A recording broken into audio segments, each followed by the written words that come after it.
We're here with Sharon Grunwald on your beautiful property here near Vasey, New South Wales, and I really want to thank you, and may I say, Yama. Thank you, Yama.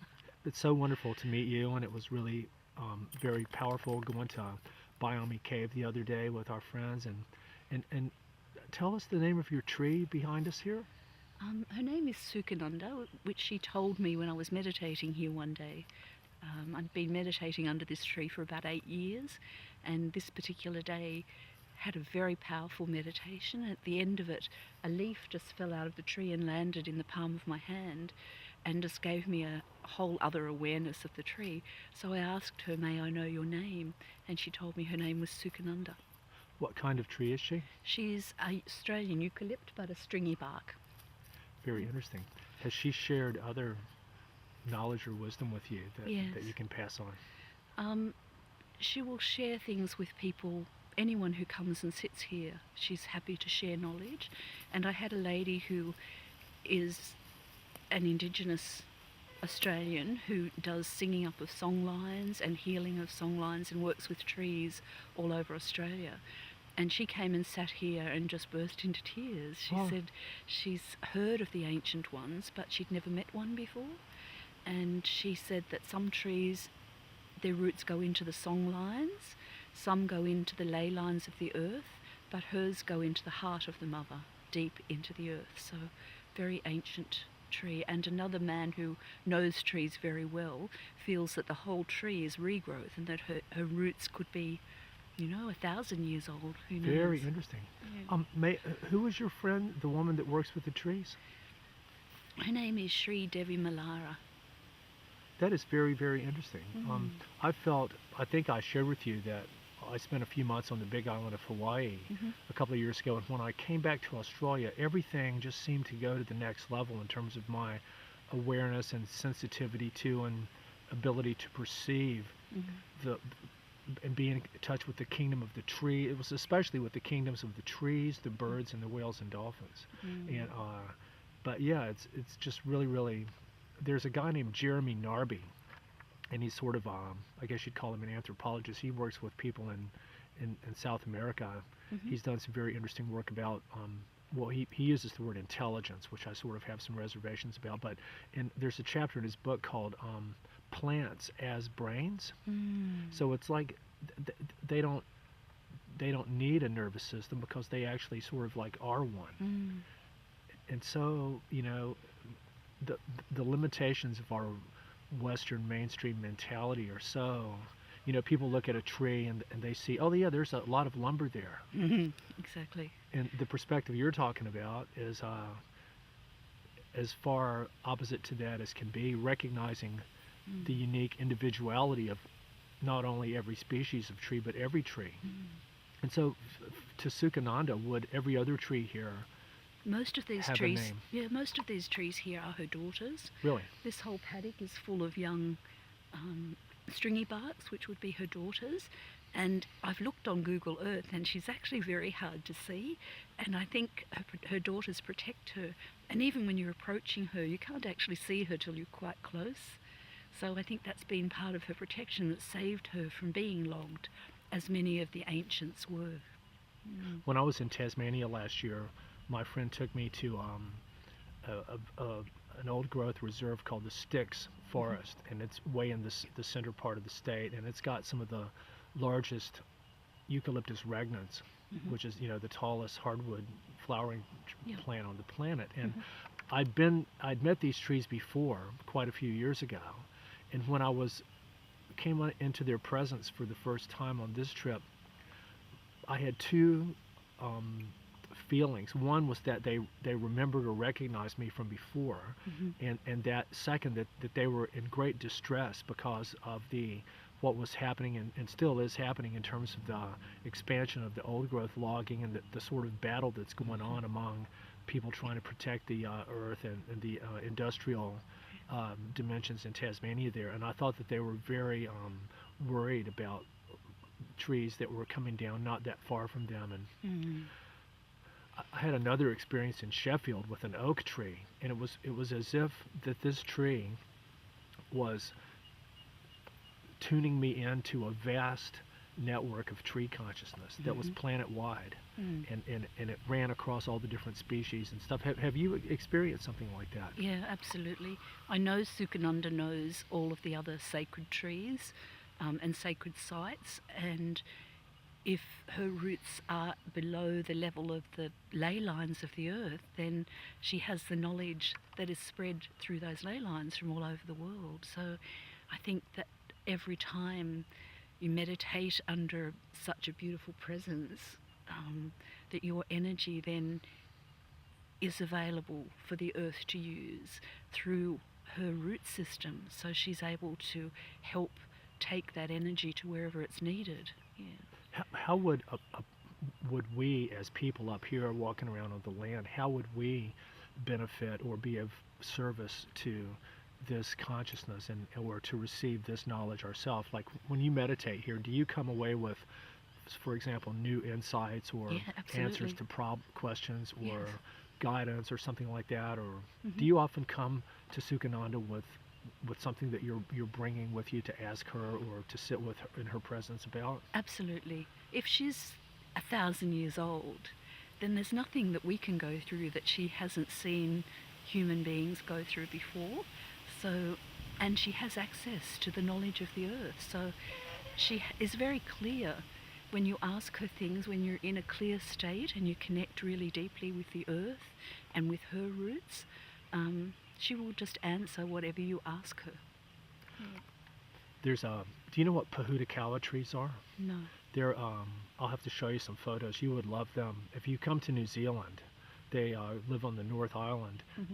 They get really, really big, maybe a couple of thousand years old, and they sort of branch out, and their limbs can come down on the ground. And where the elbow touches the ground, it'll grow roots. And they specialize in growing out of cliffs and grabbing onto rocks and stuff. Yeah. But there's, I call her grandmother Pahudakawa. She might be between 1,000 and 2,000 years old on Great Barrier Island. And I go and camp out right directly in her bosom. There's this beautiful little spot there, and you're sort of surrounded by her trunk and the branches, and it's like a whole small little forest. Her alone.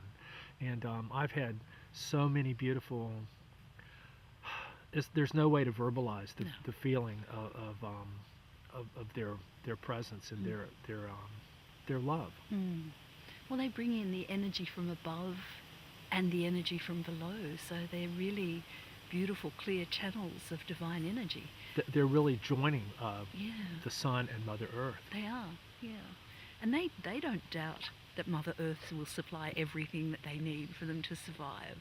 They don't hesitate to put down their roots to find the minerals that they need to grow. They just know that it will be provided. And I think probably that's the biggest lesson that we can learn from nature, is that we just have to trust, and it's there. It's when we lose our trust and our faith that we separate ourselves. We're never separated, but in our consciousness we separate ourselves through fear. Yeah. Very interesting.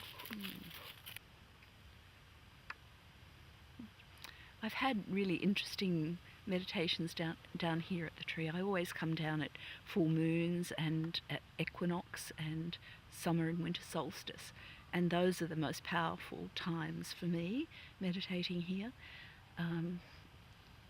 And I work with a group that does donkey rescue work, so I have donkeys here as well, and I have dogs and a cat, and they all come and sit down here at Sukananda. And the donkeys will stand here for hours and just feel her energy. The wallabies who live in this area come and sit underneath her. You can often see places that they've scratched out to make a little daytime nest for themselves there, and they will come and sit under Sukananda. Some of the Aboriginal elders who've been here have seen that she has protectors, and some of those protectors are a type of owl called a tawny frogmouth. Yes. And they are often here. There's often 3 of them here, or in the lower paddock there's a small water hole, and they're either down there in the trees there or here at Sukananda. So nature understands that we are all one and that we work together. And the animals know that, and the animals come for her healing and her energy and her wisdom. That is so awesome. I spend a lot of time being with trees. Yeah. May I ask you to share with us a little bit about the recent trip that you just made to Arnhem Land and then to the Central Desert? It was part of the Earth Treasure Vase? Yes, there's a beautiful Buddhist teacher in America called Cynthia Jers, who 30 years ago went to see a 106-year-old Lama in a cave in Tibet and asked what she could do to help the earth. And he said, normally I tell people be happy and live a good life, but you've got a special job to do. And the Lamas made her 30 earthenware vases into which they ground some of their most sacred items, and her job was to take them to the most troubled places in the world and create a peace mandala around the world. So she's done that for 30 years, and the last of those 30 was placed in 2013 in Jarwan country, which is part of Arnhem Land in northern Australia, in conjunction with the elder of that area, Auntie Margaret Catherine. And so now there are 108 small vases which will be placed around those original 30 all over the world to create a secondary healing mandala for people to connect with and to work with. So it's a consciousness of peace that she's creating, and she's done an amazing job. She's worked in Liberia and all sorts of places. So this year we placed the first of the next generation of the baby 108 earth treasure vases in probably the most sacred site maybe on the earth. It's an Aboriginal shelter. We just might have to stop because A donkey? yeah, some donkeys are approaching and the dogs look a bit worried.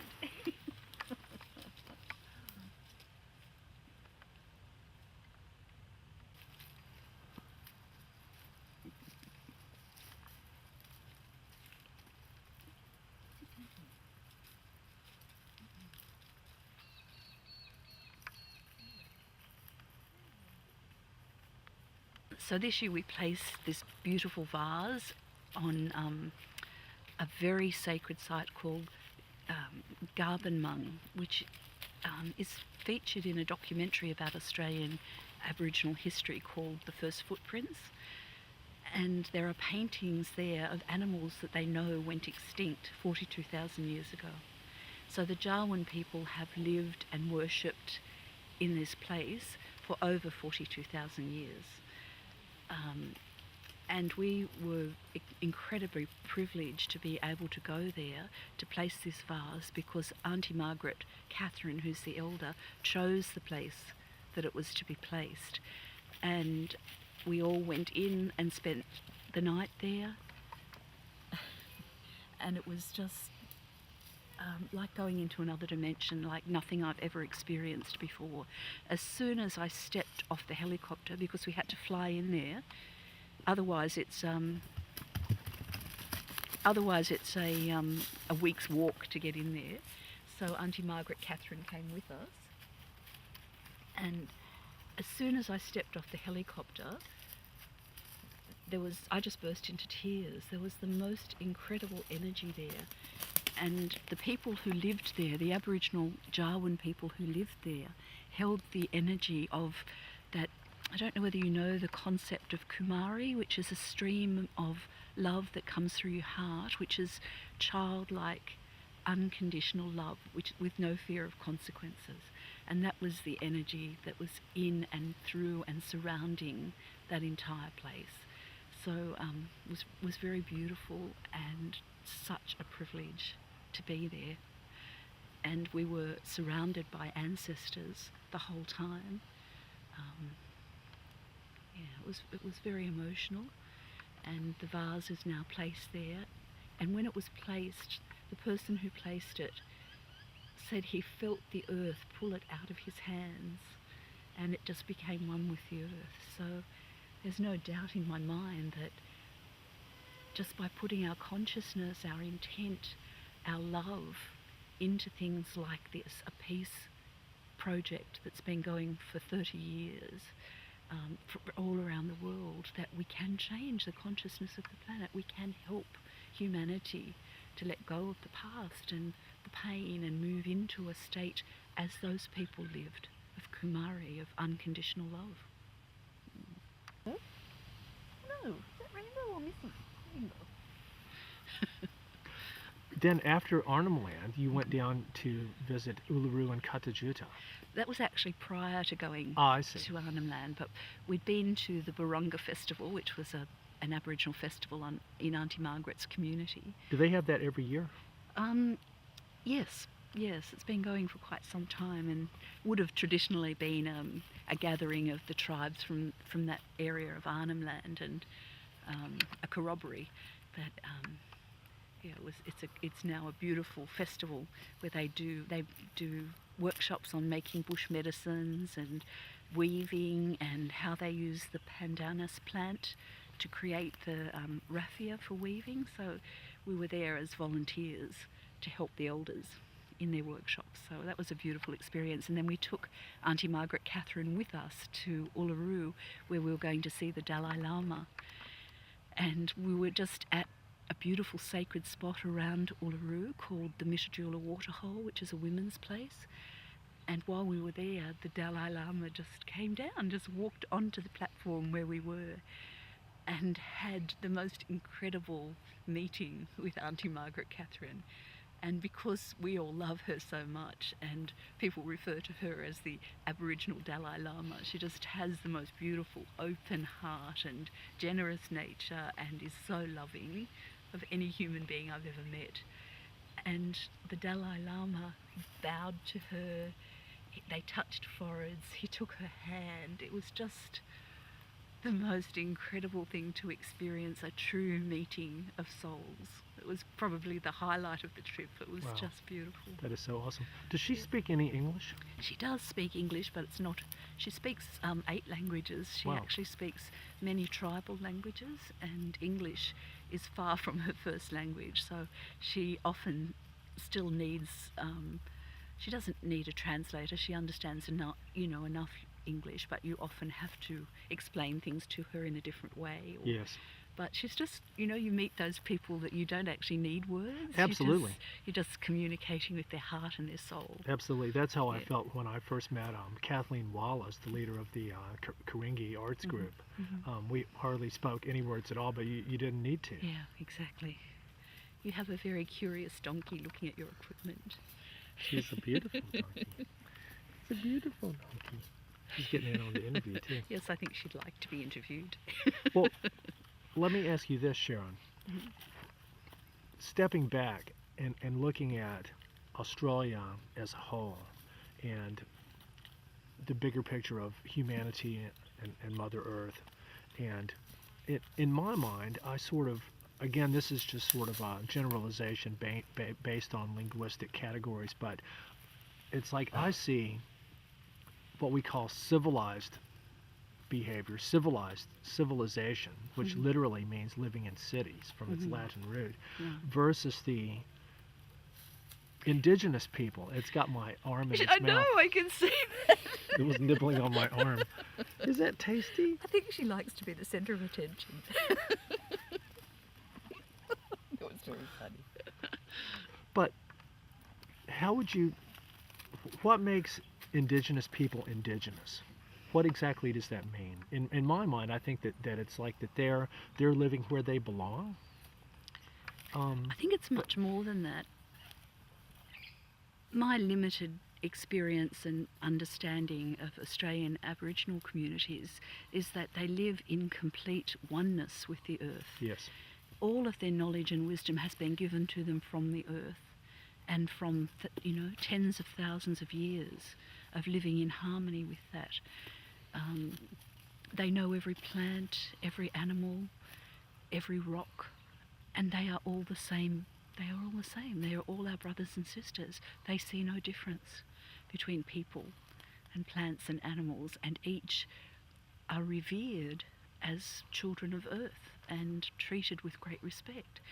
And if people would, and I believe that there are so many different Aboriginal nations because we have such a diverse set of ecosystems in Australia, and each Aboriginal community had to know intimately every plant and animal and every phase and cycle of life in those areas. So Well, now that's very interesting because would you say that it's possible that the specific that before European invasion, all the different language and cultural groups that existed here might have been a reflection of or corresponded to the different sort of like unique uh, ecological and niches and ecosystems and things like that, little sort of natural bioregions or something. Absolutely. That is really, really cool. I never Yeah. thought of that. It's nibbling on my hair. Yes, she is.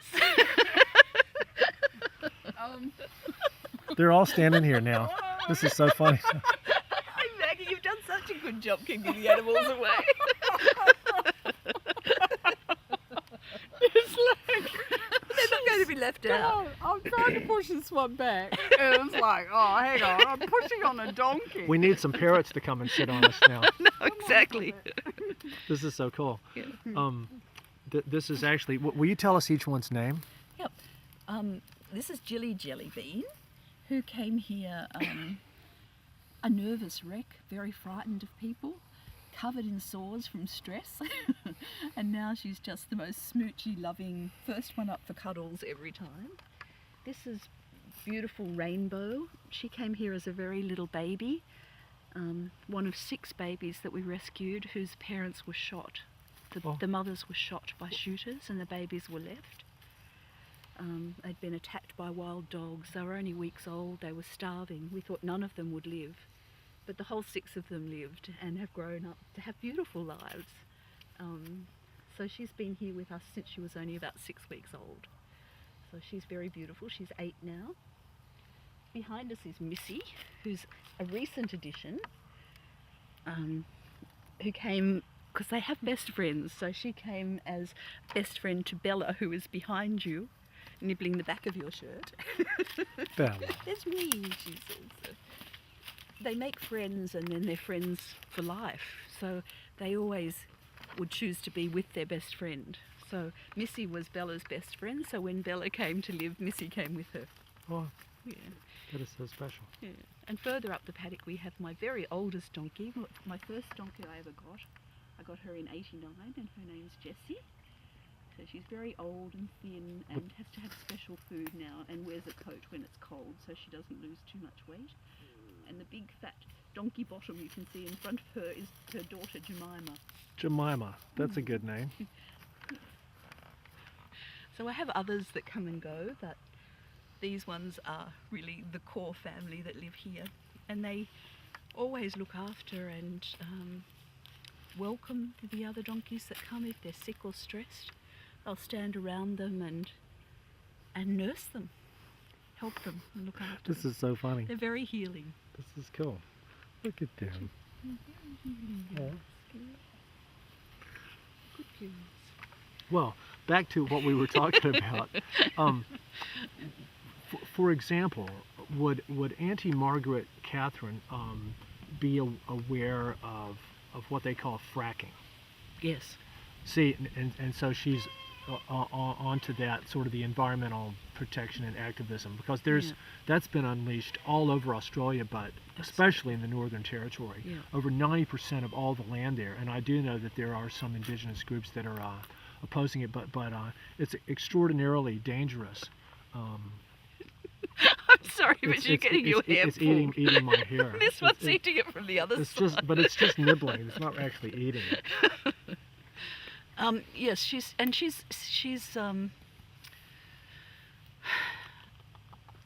aware of those things and helps by giving her knowledge of how she's been in a few court cases with mining companies, and she's the first one to share her knowledge and her wisdom about the land and how we should be looking after it, and so she's the least judgmental person I have ever met, and she'd prefer to help people by teaching them, about the correct way to live in harmony with the earth and nature, Yes. rather than judging them for their ignorance. Yeah. Yes. So just a very beautiful soul. That is so cool. So this is more sort of a generalized question. what is it that makes a sacred site sacred? Could it be a combination of specific energies or spirit of the earth, as well as the sort of sum total of what people have done there? Yes, I'm sure it's definitely a combination of things. The Aboriginal people were very aware of vortexes of energy which occur naturally, as we all are to some degree, and a lot of places that have been settled in Australia where there are hospitals or schools were places that the Aboriginal people already did healing or educated the young. So the energy of the land draws those things, those activities, because that's what it's there to do. It's there to heal, or it's there to educate. And that's where that particular energy from Mother Earth extrudes into the environment. So Aboriginal people were just very tuned into that and chose those spots. And, you know, where the earth blesses us became sacred sites. So it's a combination. And then the more people have ceremony there and honour and appreciate and have gratitude for those sacred sites, the more the earth is open to giving us even more. That is so cool. You have an overwhelmingly beautiful perspective on all this. I think that we all lived this way.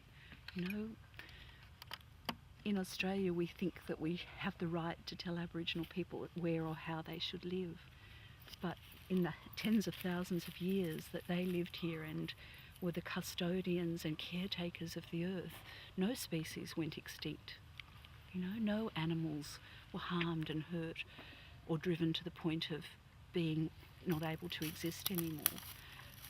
And yet we still feel that we have the right to tell them where and how to live. But we actually, if we could just open our hearts and minds and learn from them, you know, then we would have the capacity to help the earth to heal. So it's just, there are still enough beautiful Aboriginal people who still have the heart to do that and to help. You might just get bitten there. Hang on a second. It's biting my shoulder. Yes. Jilly Jellybean, let go. Let go of my shirt. Let go. I don't want her to tear it. No. Go. Go. Let go. Go. Go. There you go. They really like to be involved. I took the As you camera can off of see, they really like to be them. involved. That is so cool. But there's enough people who still have that ancient wisdom and that beautiful open heart to still want to share, no matter all that has happened through the 200-year history of occupation of Australia. And it's not over. And it's not over, and it's still happening. It's not in the past. No. A lot of white Australians have no sort of like clue about all that. So I always think about it, even if you think about it as from an astral perspective, from that consciousness, mind perspective, that when you were living in harmony with everything around you, you knew every plant and animal, and then suddenly these people came who had totally different thoughts about how the world should be, who bought different animals, who planted different plants, who had no place in the ecosystems here. Well, if it was only just that benign, but exactly. Not only but that, even but then even that in itself would have been so painful. Absolutely. How do you come to terms with that? How do you not be angry about and then that? with the level beyond of all the murder and genocide and everything. Exactly. To me, it's a testament to the true spirituality of the indigenous people of Australia, that they don't manifest anger and stuff. Some do. Well, yes. Some do. There's not. But the really high initiates, the people of high degree who still have the teaching and the learning and the wisdom and the understanding, they know that we can only change things by love and compassion. And that's where the teaching needs to come from. Yes. You know, from those people, we need to seek them out and find them and be open-hearted enough to hear their wisdom. Well, you'll have to put me onto some of them. go and film interviews with them and give them a Yeah. painted rock. Yeah. Let me ask you. I think they find you. They'll find you as you travel. Absolutely. They'll find you. As you understand it, what is a song line? It's Or a traditional teaching line which connects. The song lines are all over Australia. So the Aboriginal people managed the whole of Australia from the east coast to the west coast like a national park, like a huge park. They all knew the people in the next community. They came together at significant times of the year, or plant cycles or animal cycles. And so these were the song lines which gave them the information to travel safely and to live safely on the earth. So it's hearing the sounds from the heart of Mother Earth is what it is. So they were aware of that, and they can learn where the waters are, where the food is, who owns that land, get permission from the people to pass through that land, teach the children about the land, heal along those lines. So they were, I don't really know, but just from my interaction with people, they're the things that I have seen. yes, Yeah. I've wondered if there might be more esoteric dimensions of the song lines that are imparting knowledge and wisdom about the consciousness of Mother Earth as a planet, Yes. and even beyond the stars and the sun and the moon and Yep. things that we don't even know about, you know, Yeah. that and there may not be words in English to describe. So But, just the greater manifestation of that cosmic consciousness, you know, that's at the heart of everything. Yes. I'm sure that wisdom is in those song lines as well, and also feeds into the ley lines and the heart of the earth and into the cosmos. Well, now let me ask you this: we're creating a linguistic contrast between indigenous and non-indigenous people, which, of course, in reality, it doesn't actually exist. It's because it's all a continuum. But could someone who's not genetically indigenous be spiritually indigenous? It's an interesting concept. And then I'm trying to tie in with sort of things you run into in the real world of people that have varying degrees of Aboriginal blood, maybe down to like one ancestor several generations ago, and then we're talking blood and genetics, and then you also some issues came up when I was just in Tasmania. They were going like, well, people they were deciding on ways for people to prove their Aboriginality, and they went like, well, if you can't, even if you might have the bloodline, if you haven't been living in a certain way or honoring it in your life, then you see what it's like, a morass of all this confusion and stuff. It is. And hopefully we'll get past even needing to have those classifications. Exactly. I keep going, but we're all people. We're all it all just just children seems of like the earth. this is all focusing on things that divide us from being different. Whereas Exactly. instead of looking at what we all have in common and share, we all breathe the same air. Yep. We have the same mitochondria. If we're in a room, of a given space, and we breathe 4 litres of air a minute, we're going to be breathing the same air as each other within a very short space of time. I think we've just got to accept what's the same, what we all want, what are the things that make us human, not what classification of human we might be. Or taxonomy. Yeah, exactly. Sukananda would be breathing some of our carbon dioxide. Absolutely. And probably, hopefully, enjoying it. Yeah. Uncle Noel Nunnup, who is a Noongar elder from Western Australia, he says that the plants know us. So when we sit down under a tree, we leave some of our skin cells, our hair, that is broken down by the bacteria of the earth, and the tree feeds on that. So the tree actually knows us the next time we come past. That is so cool. And that might be, excuse me, you're not getting enough attention, are you, Miss Bella? No.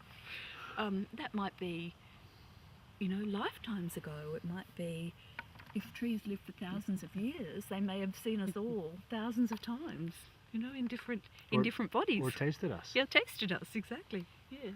breathed us, Yeah. breathed our emissions. Yep. And if our bodies go back into the earth and feed the plants and the worms, then we are actually all one.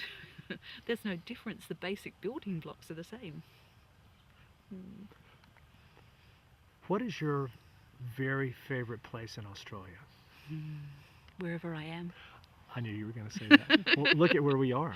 Exactly. And how long have you grew up not far from here, right? I grew up in Sydney. Oh, okay. Oh, that's Yeah, right. Yeah. But I lived out in central western New South Wales on a property for most of my married life for over 20 years.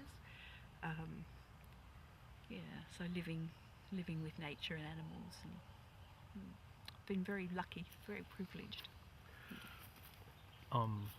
Do you have a favorite among the bird kingdom?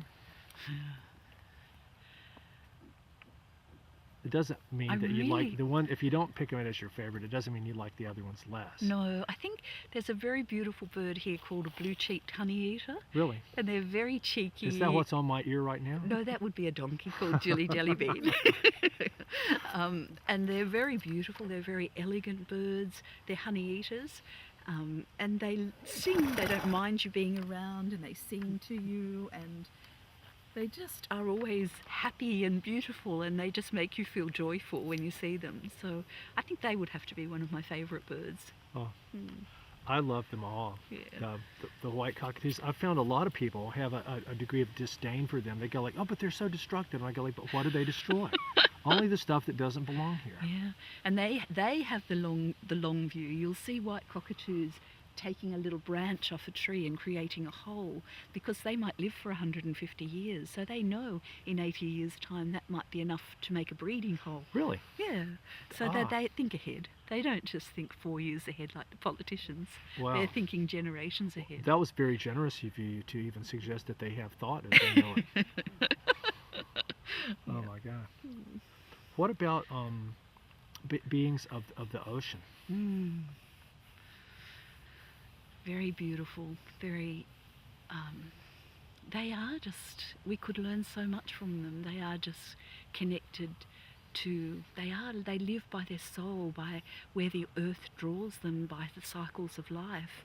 They don't question that. Do you think there could be song lines in the ocean? Absolutely. Yeah, that might be a direction? Well, as I understand it, a song line, it's both sort of like a physical route, but also it's the song, the story, the information, all as one thing. Yeah. And it seems to me that the whales are actually carrying, or they're traversing song lines and doing things that beyond our comprehension. Absolutely. In the ocean, and like the indigenous people of Australia, we're doing the same thing and are still, to the extent that they can, that it hasn't been disrupted, doing the same thing on the land. Like, Yes. so I liken it to being, have you heard of what they call RNA messenger molecules? No. It's in our brain. They shuttle back and forth and carry information. Right. And perform different functions and stuff. And it seems like that some of the song lines might have be sort of like a RNA messenger molecule at the planetary level. Well, everything's just a replica or fractalization of the other, so that makes perfect sense that we would have those things, the Earth would have those things, the cosmos would have those things. Yeah, makes perfect sense to me. Very interesting. I asked you if you had been to the William Ricketts Sanctuary. Now, tell us, what do you think of William Ricketts and his work? He was a man way before his time. That is really a beautiful example of who is Indigenous, because I believe he must have been Indigenous in some other lifetime. He had a total understanding and a will and a desire to go and be with those Aboriginal people of the central desert of Australia, because some part of him already knew and understood how much they lived in harmony with the earth, and that was what he was longing for. So he went and they taught him the spirituality. They communicated with him, and it took him a long time to be accepted by them, but he didn't give up, because his soul knew that what he was going to get from them was beyond anything else. And so he had the capacity to love them into life in clay. You know, he sculptured them. You look at each of his sculptures and they are just an individual. They're just real people. Filled with love. Yeah, exactly. You expect them to walk out of the clay. They're just And so they're, real. They're so angelic looking and Yes. beautiful and happy. Yeah. I think that and see, it sickens me when you see the stereotyped view that so many white Australians have of Indigenous people. They've never met any any people that were still in their true way, and it's so increasingly difficult for them to maintain that. And but so this meant so much to me in that little film, which I can share with you. William Ricketts said that his main purpose in doing all that, he started out being an indigenous activist who then became a sculptor, so that he could share these Yes. people Yeah. in a long-lasting way. And he said his main goal was to set the mind of white Australia straight on who these people really are, the beautiful spiritual nature of their existence. And some of his work actually reminds me of William Blake, you know, the visionary Irish poet from the Yes. 1700s. Yeah. And you know, he felt that he was sort of their guardian, and such a beautiful, powerful place. And I hope to visit Pitchy Ritchie now that they're revitalizing it there on the outskirts of Alice Springs. That would be beautiful. Yes, Yeah. and so you also have spent time at Papunya. Yes. Only briefly, but it was a beautiful experience. And the people there still, not that there were 5 different communities who were forced to live in a reserve, so they don't live as their ancestors lived, but they still have that connection and love of the earth and their way of life, and they've adapted. You know, it was where the dot art started in Australia. Yes, Geoffrey Barton. Yeah, so it didn't start there. It's been used for thousands and thousands of years, But painted on the body or Yes. drawn on the earth Yes. as part of the teaching. But they were actually shown how to put that onto canvas and to Mr. Patterns. and to sell that and to help them to survive in this world where so much had been taken from them. So it was just another way of doing the art, which was their tradition and their culture for many, many, many thousands of years. Yeah. And the ochre that they used as body painters, you know, the ochre pits are very sacred. There were trading routes all over Australia, and they traded. It was like gold to the Aboriginal people because the artwork on their body was very sacred and ceremonial. Absolutely. So You the got to ochre- visit there, didn't you? the Yeah, I ochre pit? did. Yeah, and you can just feel the corroborees and the celebration and the sacredness and how much those places were honoured. It's a very beautiful privilege to be able to go to those places.